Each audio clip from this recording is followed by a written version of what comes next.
Ben sana mecburum, bilemezsin. Adını mıh gibi aklımda tutuyorum. Büyüdükçe büyüyor gözlerin. Ben sana mecburum, bilemezsin.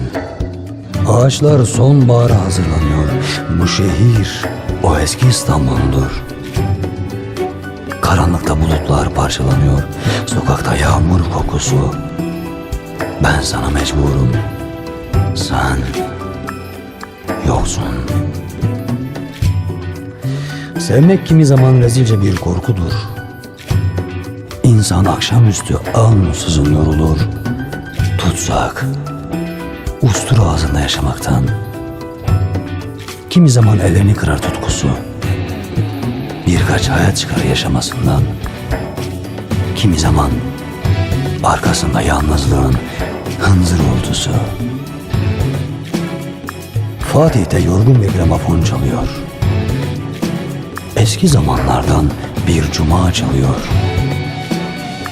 Mürük köşe başında deliksiz dinlesem, sana kullanılmamış bir gök getirsem, ne yapsam, ne tutsam, nereye gitsem, ben sana mecburum, sen yoksun.